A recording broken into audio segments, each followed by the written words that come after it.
So, what will you leave John Monash Science School with? Well, definitely some fantastic memories, some lifelong friendships, some great exam results, and some wonderful experiences. But we also want to help you to capture the journey of your learning at John Monash Science School. So, we've designed and developed a learner portfolio that we want you to use in order to capture those moments during your schooling that you can reflect upon, look back upon, and also use as evidence for your application to university and to your careers and beyond, as well as having a fantastic memory book of your time at John Monash.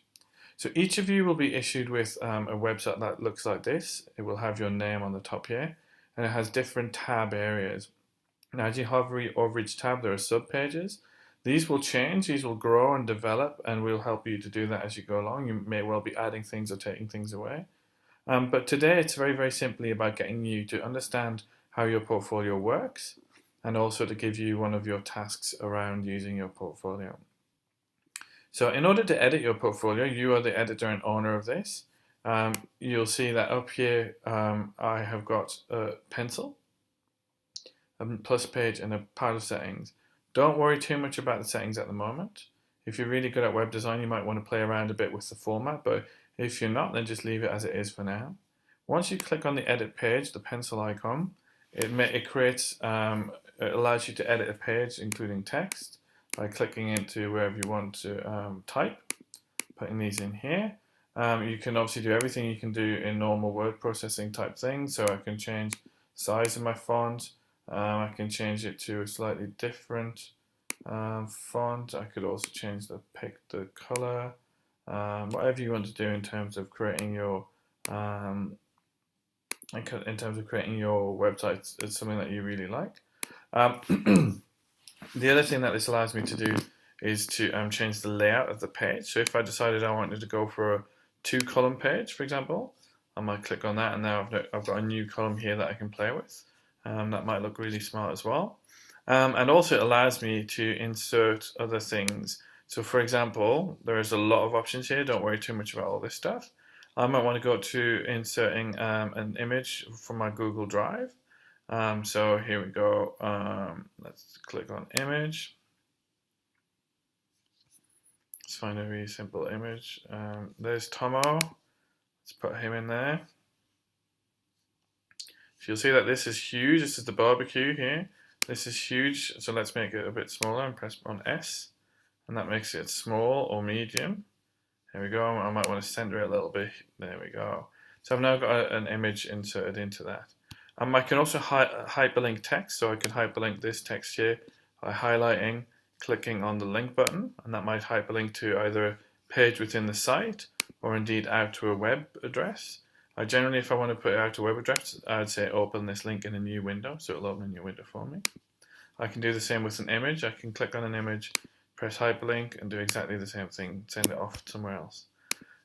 So I can make this a very interactive document. One of the things that I really like about using sites is that I can also do things like insert videos from YouTube, for example. So I've got a YouTube video here of the Large Hadron Collider, which I've just grabbed. You won't see that, but I'm back. I'm going to put a URL in there. I'll get rid of those. I'm going to save that. So now I've got this YouTube video. Actually, you can't see it when it's in this mode, in the edit mode, so it just looks like a grey box. But once I've saved it, you'll see that I've actually got the fully functional embedded video within my website. So in terms of developing your real me, we want to hear all about you. We want to know who you are. We want to know what you enjoy. We might want a photo of you. I put a photo of Sherlock in there. We want to know what you're good at. We want to know what you like to improve on. We want to know what you do outside of school, so that we can understand and your mentor can understand who you are and what you enjoy doing. So in order to share your website, it's by default private. But to share your learner portfolio, you simply go up to the share button here, and you then you come to the share point, and you click on here, and you share this, for example, to your mentor. So if Mr. McKinnon is your mentor, let's find him.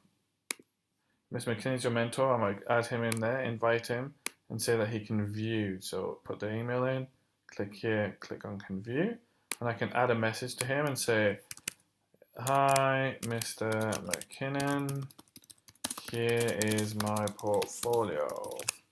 And I can click on send, and he will now have access to this Google site, which will allow him to see how I'm going. I'm not going to do that now, so I'll just cancel it. Okay, so this first page is very much about us getting to know you, and we want it to grow and change and develop. It won't be static. I'll just quickly show you some of the other pages, and then we'll leave this video there. So on your Learning Me, you'll go down to Goals and Reflections, and you'll see that your semester goal for semester 1 goal 2014 is on one of the columns, and your reflection on that goal is on the other side. And the same will be done for each of those semesters. Best of Me, we'll be looking at the JMSS diploma and my badges much later on this year. Looking at things like your best piece of work. If you've done a fantastic project in emerging tech, put it into this space here so that you can share it later on. You don't forget about it. If you've written an excellent essay and it's handwritten, take a photo of it and upload it here.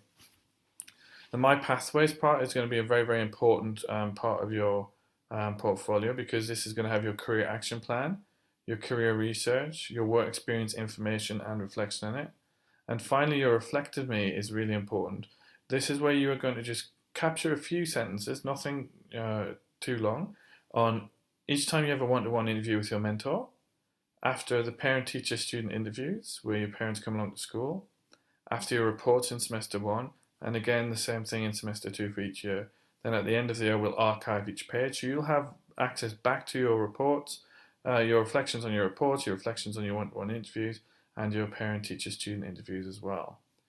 We want your feedback on this learning portfolio. We want it to be something that you own and that you do a fantastic job of. So please, please, please, please, please do not hesitate to talk to your mentors and your house leaders about your learning portfolio and things that you would like to see in there. We look forward to seeing what you can produce, and we wish you the best of luck.